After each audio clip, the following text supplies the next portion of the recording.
Tintern Abbey, right, which is written by William Wordsworth.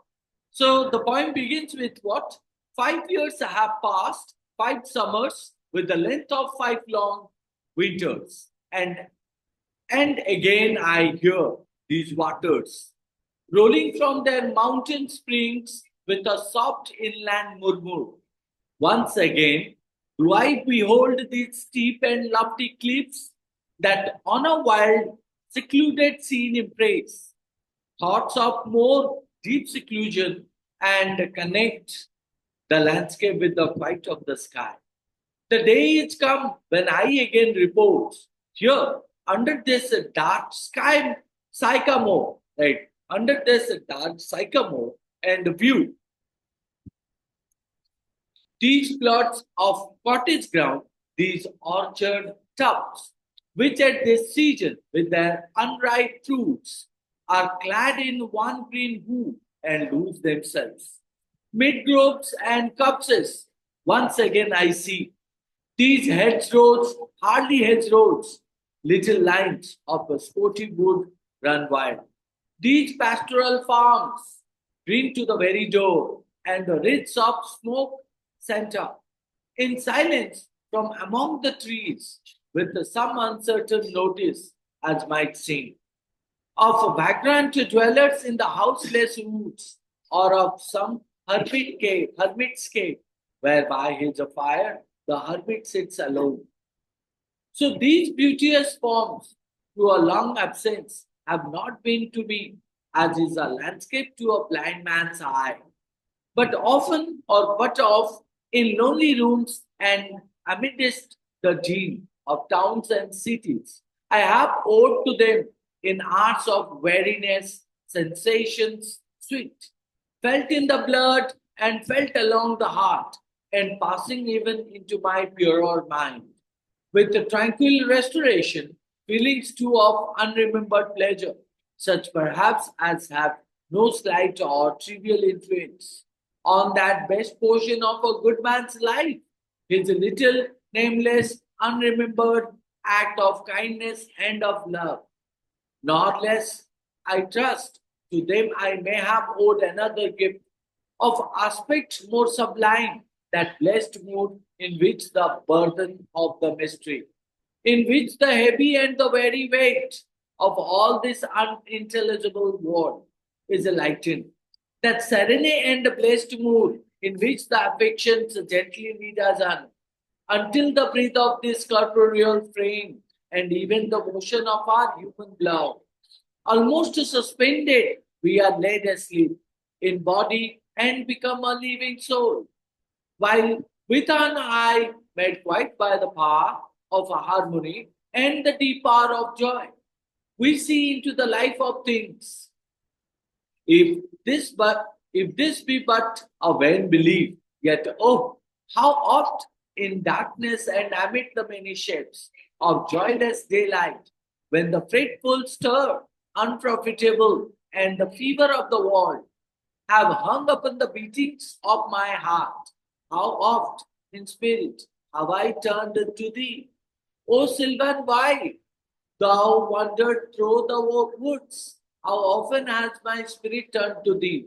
And now, with a glimpse of half extinguished thought, with the many recognitions dim and faint, and somewhat of a sad perplexity, the picture of the mind revives again, while here I stand, not only with the sense of present pleasure, but with the pleasing thoughts that in this moment there is life and a food for future years, and so I dare to hope, though changed, no doubt, from what I was when first I came among these hills when like a roe. I bounded over the mountains by the sides of the deep rivers and the lonely streets. Whatever nature laid, more like a man, flying from something that he dreads than one. Who wanted the thing he loved for nature then? The coarse pleasures of my boy's days and their glad animal movements all gone by.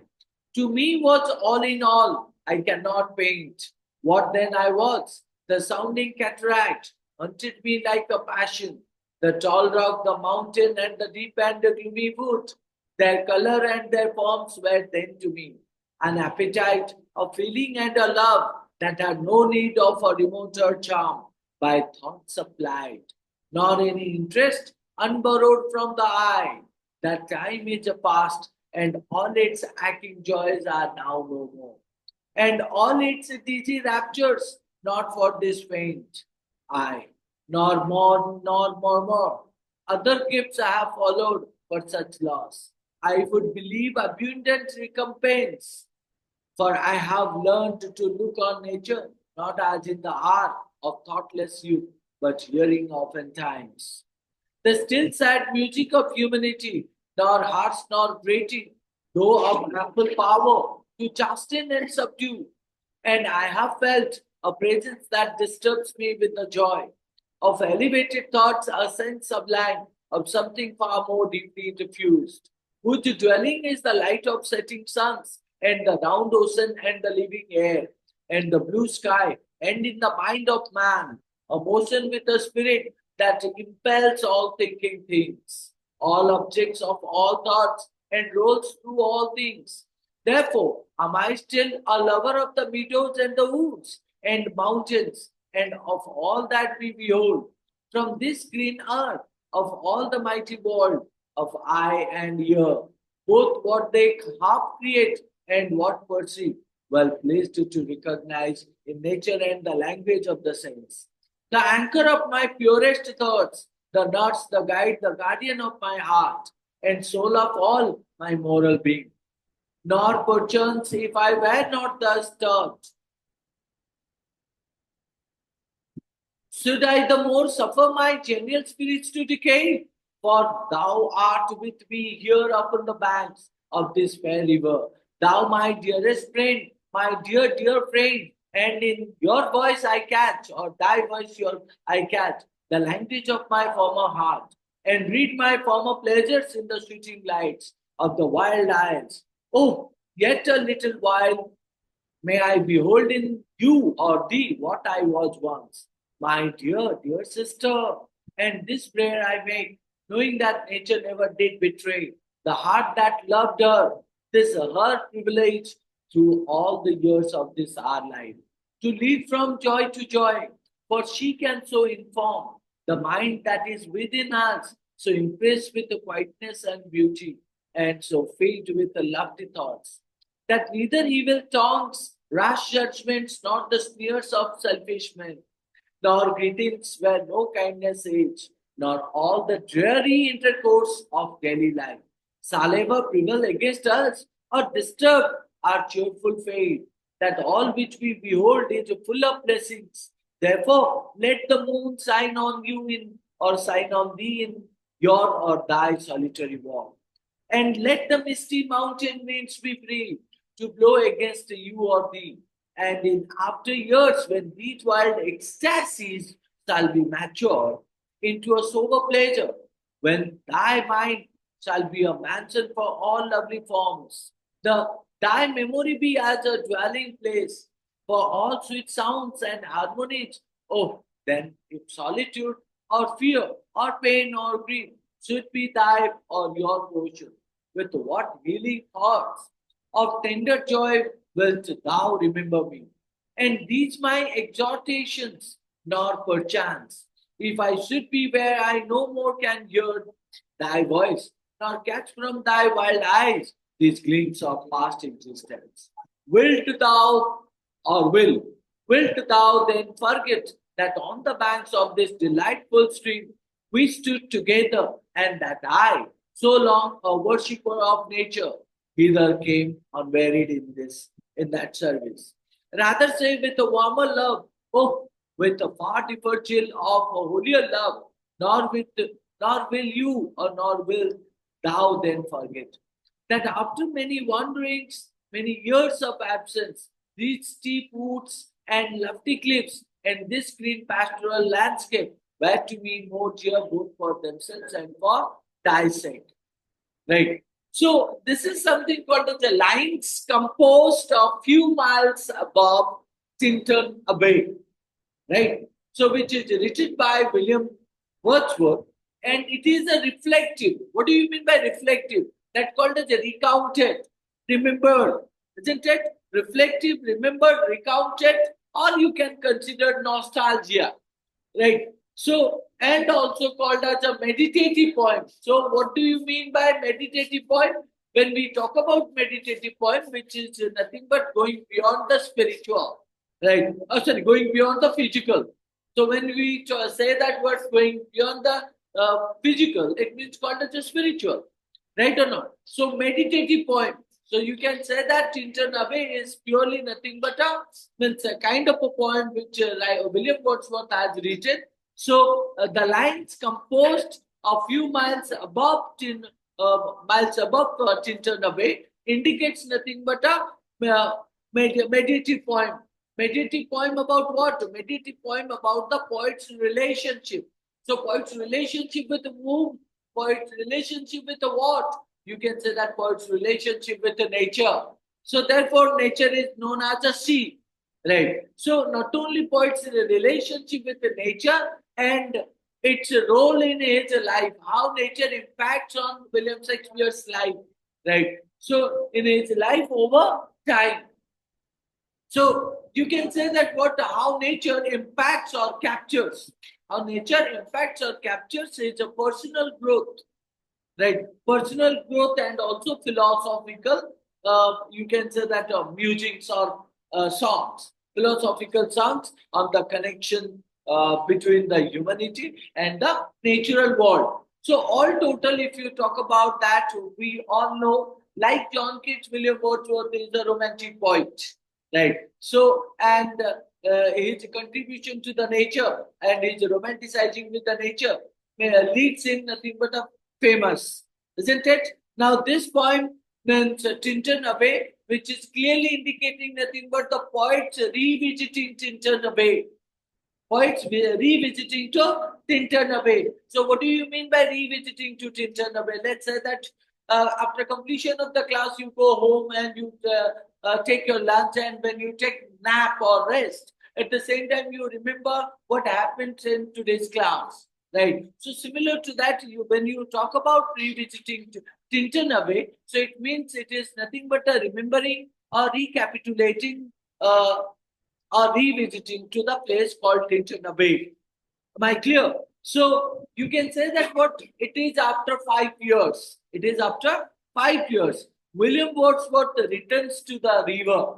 Returns to the river. What is the name of that river? The name of the river is called as a Wye, W-Y-E. So River Wye near Tintern Abbey, isn't it? So he clearly describes the serene. What do you mean by serene? That called as a calm, tranquility, and you can say that a pastoral beauty. What do you mean by pastoral beauty? It indicates that called as a countryside or rural view, isn't it? So rural view of the landscape. So the poet also stated that not to how did the poet describe the serene and pastoral beauty of that landscape? You can say that he talks about cliffs, CLIFFS cliffs. He talks about orchards, garden. You can say that filled with nothing but the trees, mountains, top of the mountains, hedgerow. Hedgerow means bushes, right? And also the smoke from distant cottage. The smoke from the distant cottage means here you are and you find out the mountainous area around you. So you also find out that trees, hedgerows, orchards. And you talk about nothing but the smoke coming out from the small houses which can be visible from the far, right? And how that smoke coming out above of it. So that indicates nothing but the beauty of the land or the landscape of that particular place called as a Tintern Abbey.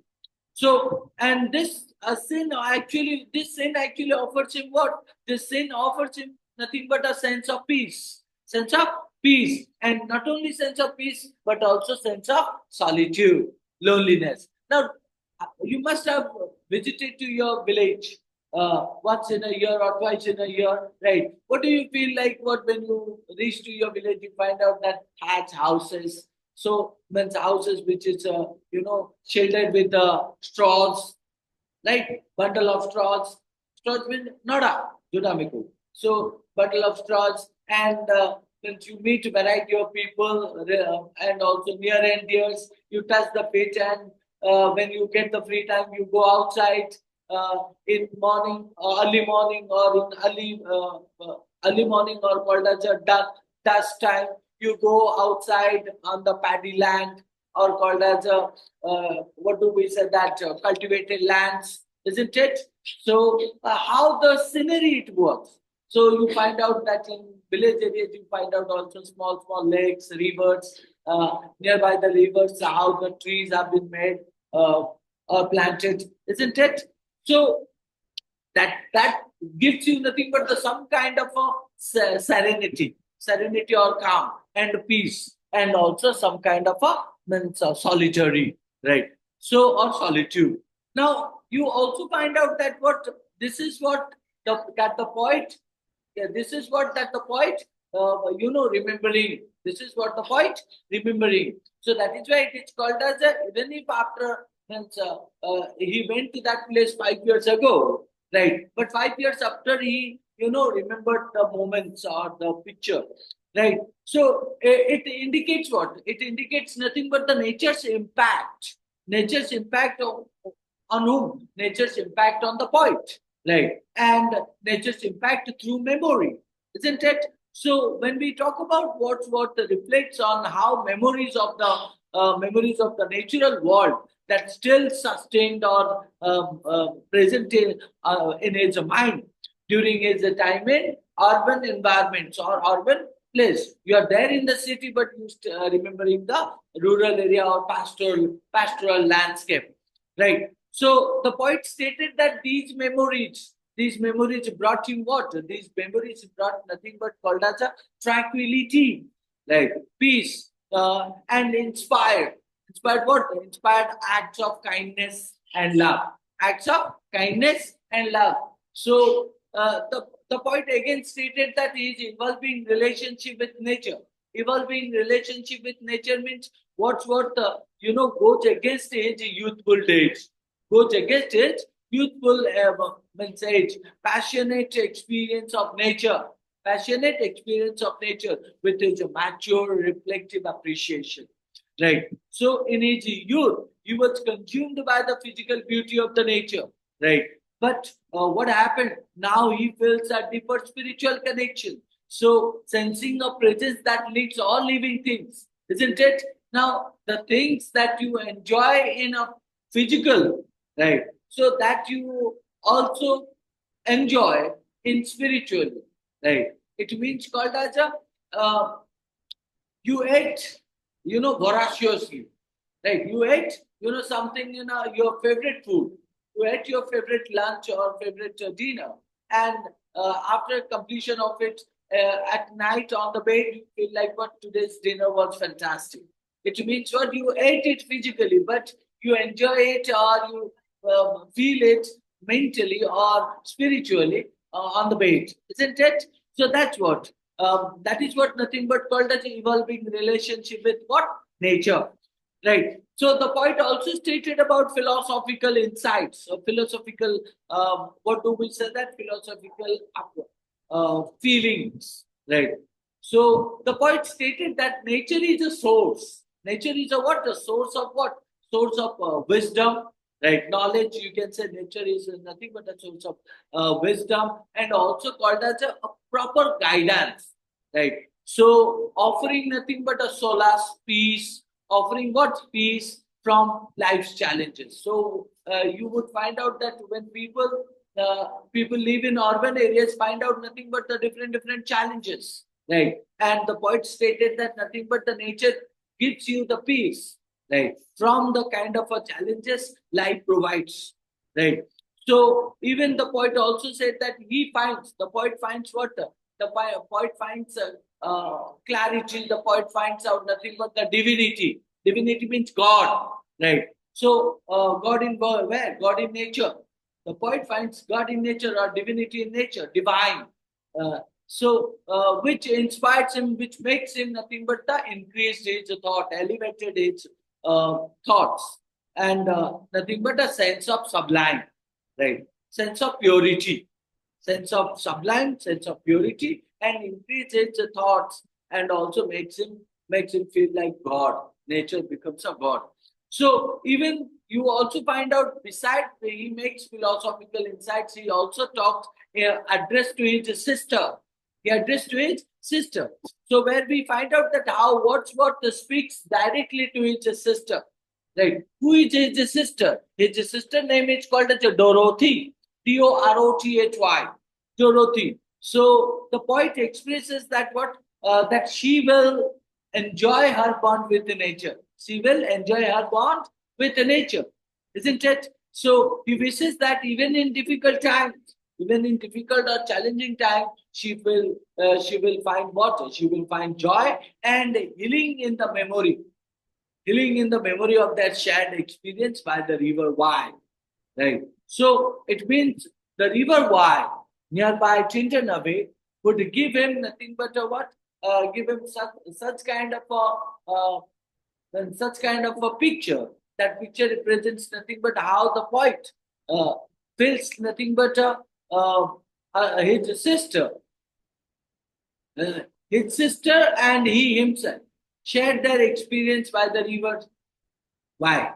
Right. So, and finally, you would find out that how the poet acknowledges or accepts. The poet accepts what? The poet accepts the transformative power. Transformative power means one goes to the other, changing power of nature.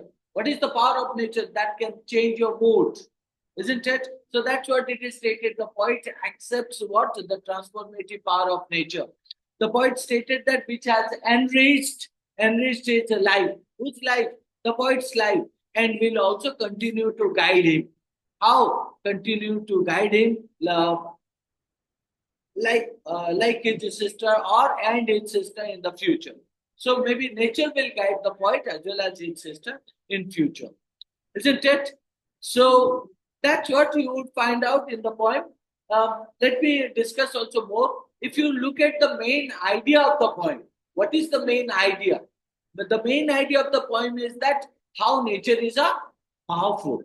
Nature is a powerful, and nature is a restorative force. Restorative force means it can restore the energy and provides nothing but a spiritual fulfillment among the people. Spiritual fulfillment, not called as a physical fulfillment, right? So nature cannot fulfill the physical, right? But it can fulfill the spiritual by doing what? It can fulfill physical, like if you feel, if you find thirsty, what you can say, the thirsty or hungry, you get the food, isn't it?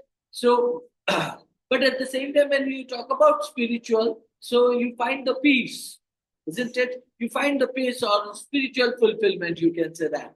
And not only spiritual fulfillment, emotional healings, and also moral guidance. So whenever you feel bad or if you feel sad, you spend some time with the nature, you will find out that emotional healing is there. Emotional healing is there. And also it guides you morally, right? So it gives you nothing but a positive vibes, right? How nature helps us. So what's what the emphasizes that what the transformative nature relationship. Transformative relationship means changing relationship.